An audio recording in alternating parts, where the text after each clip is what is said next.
Rasulullah SAW bersabda, Wallahi inni la astaghfirullah wa atubu ilaihi fil yawmi akthar min 70 marrah. Demi Allah, sungguh aku beristighfar kepada Allah, bertobat dalam sehari lebih daripada 70 kali. Hadis Bukhari. Beliau juga bersabda, ya ayuhan nas tubu ilallahi fa inni atubu fil yawmi ilaihi mi'atu marrah. Wahai sekalian manusia, taubatlah beristighfar kepada Allah, karena aku selalu bertobat kepadanya dalam sehari 100 kali. Hadis riwayat Muslim. Bagaimana bacaan untuk lafaz istighfar Rasulullah SAW, dan kapan waktu yang tepat untuk melakukan istighfar, dan seberapa banyak? Syukran. Tentu lafaz istighfar yang ada dalam hadis. Yang pertama, kalau habis salam membaca astagfirullah, astagfirullah, astagfirullah. Kalau ini dikhususkan lafadznya, tidak ada altim dan tidak ada tambahannya. Ini hadis Bukhari, dan ini juga dibaca khusus habis sholat, gitu kan? Kalau ini kemudian mau diamalkan dalam hadis Nabi yang masuk tadi secara global, karena ini dalam global, satu hari saya beristighfar dan bertaubat 70 atau 100 kali, gitu kan? Kedua riwayat kalau kita langsung gabungkan. Kata ulama, boleh dia baca lafaz astagfirullah saja sebanyak 100 kali, gitu kan? Kemudian atau 70 kali. Kemudian boleh juga dia menambah dengan wa atubu ilaih, karena Nabi SAW mengatakan saya beristighfar dan bertaubat kepada Allah. Satu hari 70 sampai 100 kali. Dia boleh mengatakan astagfirullah wa atubu ilaih, astagfirullah wa atubu ilaih. Boleh 70 sampai 100 kali, dan ini jumlah kata para ulama yang ditentukan perilaku Nabi SAW kesehariannya. Kemudian ada juga hadis Nabi SAW yang berbunyi tentang sifat Allah Al-Hayyul Qayyum. Dalam hadis sahih riwayat Imam Ahmad dan juga Imam Hakim, kata Nabi SAW, siapa yang membaca astagfirullahal azim alladzi la ilaha illa huwal hayyul qayyum wa atubu ilaih. Lafaz paling lengkap ini, astagfirullahal azim alladzi la ilaha illa huwal hayyul qayyum wa atubu ilaih, maka akan diampuni dosanya walaupun sebanyak buih di lautan. Maka ini juga boleh diamalkan. Allahu alam, yang saya temukan pribadi dengan keterbatasan ilmu saya, tiga lafaz ini, gitu kan? Yang berbau saya beristighfar kepada Allah ya. Kalau dengan lafaz-lafaz lain ada seperti Rabbighfirli wali walidayya, itu juga ada. Rabbana ighfir lana wa li ikhwanina alladzina sabaquna bil iman. Ini juga termasuk lafaz istighfar, tapi sifatnya umum. Kalau tadi sifatnya khusus kepada dia, gitu kan? Maka itu juga termasuk dalam lafaz-lafaz istighfar. Jadi ini Allah alam yang bisa diamalkan. Kalau masalah jumlahnya, kembali kepada penempatan ya. Nabi SAW mengatakan 70 sampai 100 kali, maka lebih afdal kalau seseorang membaca seperti ini, gitu kan? 70 sampai 100 kali dalam sehari. Ada juga yang memahami tidak, 70 sampai 100 kali sekali istighfar. Pahami ya? Jadi misal pada saat Nabi SAW punya kesempatan beristighfar, beliau membacanya langsung 70 sampai 100 kali per waktu itu. Jadi dalam satu hari bisa sampai berapa kali? Kan gitu. Dan ini ternyata juga difahami oleh sebagian besar ulama tabi'in yang diambil dari para sahabat. Makanya ada di antara mereka yang setiap kali tidak ngomong beristighfar, gitu kan?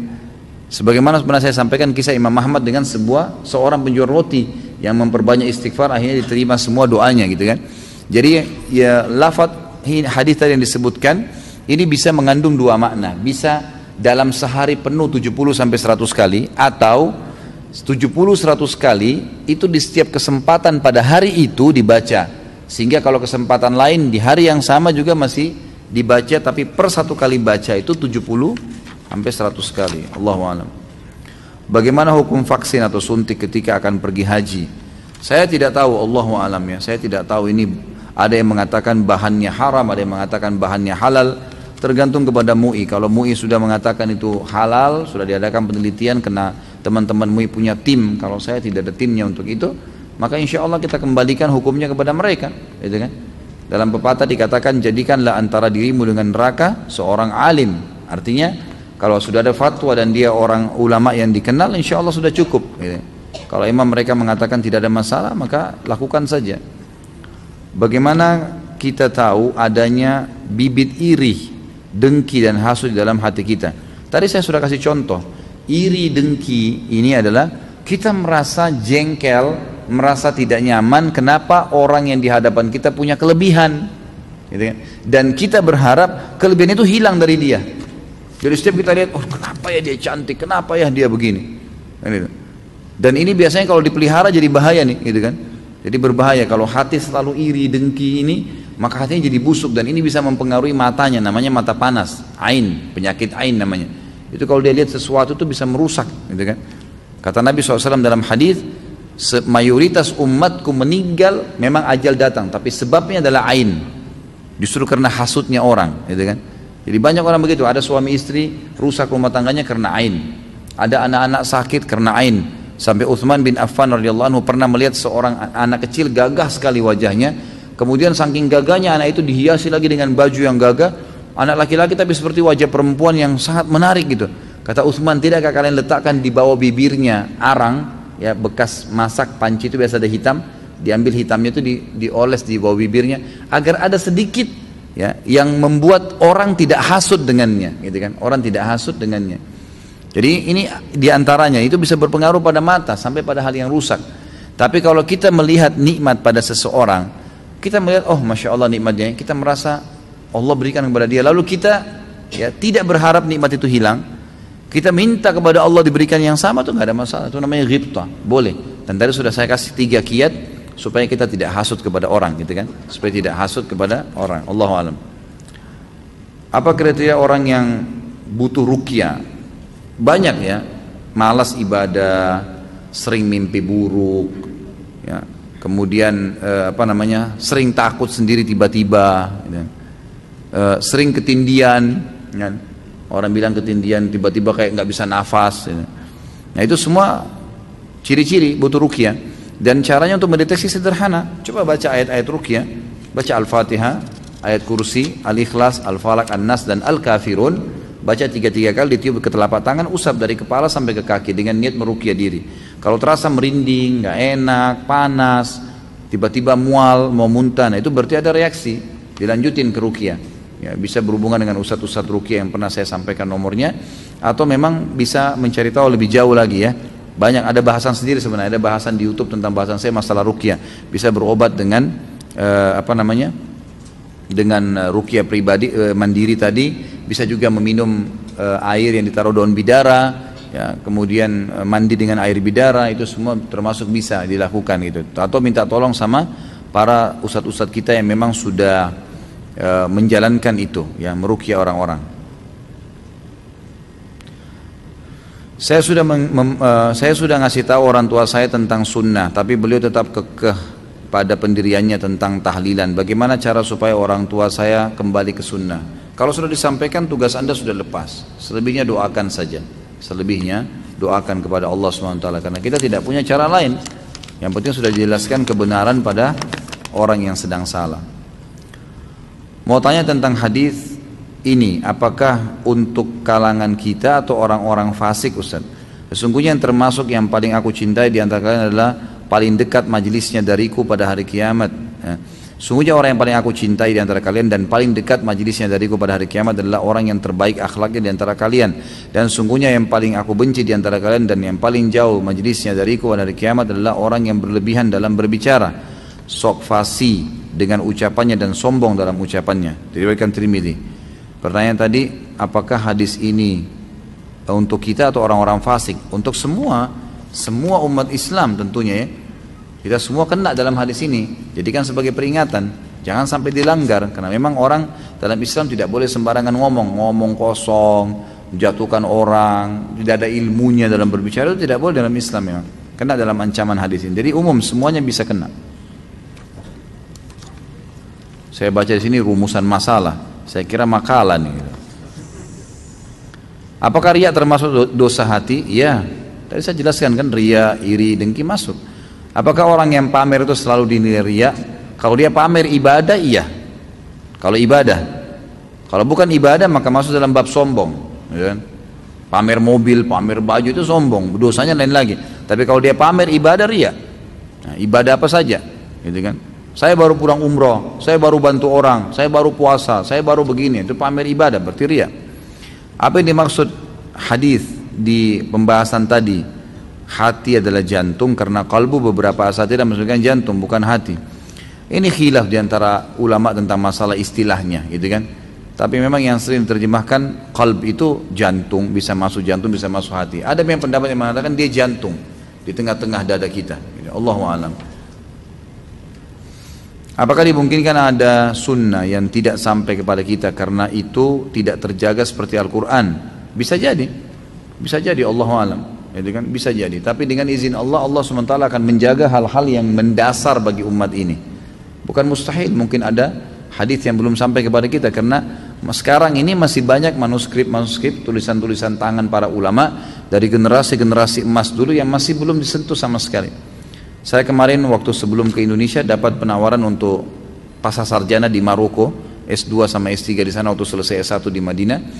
Kemudian pada saat saya sebelum berangkat ada beberapa teman-teman kita yang sudah mendahului kami ke sana dulunya. Tentu saya tidak berangkat ya, tapi waktu itu sempat saya ngobrol-ngobrol gimana sih sebenarnya keadaan Maroko itu. Kemudian dijelaskan sama dia tentang keterangan semua, dan dia jelaskan di perpustakaan kampus kami saja itu masih ada ribuan manuskrip yang belum tersentuh, belum sama sekali dibukukan, dan itu masih tulisan para ulama-ulama dulu gitu. Masih zaman kerajaan Muwahhidin, Murabitin. Ini masih zaman Abbasiyah ya, tahun 600-an Hijriah, 500 Hijriah itu ada banyak, masih belum disentuh. Bukan mustahil, Allahu a'lam, kita tidak tahu.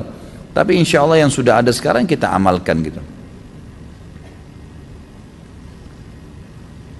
Yang tidak boleh itu berjualan di masjid atau mengumumkan barang hilang. Bagaimana kalau kita belanja online tapi kita sedang di dalam masjid?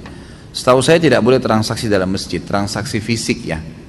Jadi menerima uang dan seterusnya. Mungkin kalau kita tarik ke sekarang masalah online di HP, lebih baik jangan, lebih aman jangan.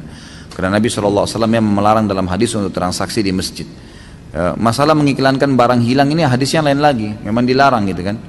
Siapa yang mengiklankan barangnya hilang di masjid, maka katakanlah padanya semoga barangmu tidak kau temukan gitu kan. Itu memang ada larangan tersendiri Allahu a'lam. Jadi dia jadikan masjid sebagai tempat iklannya. Ini dibahas oleh para ulama, bagaimana kalau marbot masjid yang menemukan barang dan dia sampaikan. Maka ini ada pendapat ulama yang membolehkan, tidak masuk dalam larangan. Karena larangan ini kalau ada orang yang hilang barangnya kemudian dia sendiri yang jadikan masjid sebagai tempat pengumuman, atau setiap kali temukan barang di luar masjid langsung dibawa ke masjid diiklanin. Nah ini yang disorotin, yang tidak boleh. Ana ingin memperdalam muamalah maliyah maksudnya harta ya, masalah ekonomi ini. Apakah ada ustadz rujukan untuk bisa kita ikutin untuk memperdalam ilmu? Allahu alam, yang saya tahu yang saya tahu sekarang yang sudah pulang dari Madinah kan ada dokter Irwandi Tirmizi ya. Kemudian yang lain saya tidak pernah secara khusus tahu, tapi mungkin ya umumnya, insya Allah umumnya teman-teman yang sudah pernah belajar apalagi tamatan dari fakultas syariah itu umumnya bisa dijadikan sebagai rujukan. Saya tidak ingat sekarang nama-nama mereka, tapi insya Allah tuh tanya saja ya, kalau mereka terutama tamatan Mesir, tamatan Madinah, tamatan Mekah, tamatan Mesir dari Timur Tengah, yang insya Allah bisa dijadikan rujukan. Doakan kita semua agar bisa berangkat haji bersama Ustadz tahun ini. Hai, insya Allah. Kalau tahun ini saya nggak tahu ya, karena saya sendiri belum dapat visa gitu. Tapi insya Allah mudah-mudahan ya, kita tidak tahu. Kalau mungkin kita berangkat di tahun-tahun akan datang, insya Allah mudah-mudahan Allah SWT mudahkan. Istri ana kurang suka janggut ana panjang. Apa ini? Apa ini ya? Dia minta janggut ana dipendekin. Apakah ana harus ikuti istri ana atau haruskah ana cari penggantinya?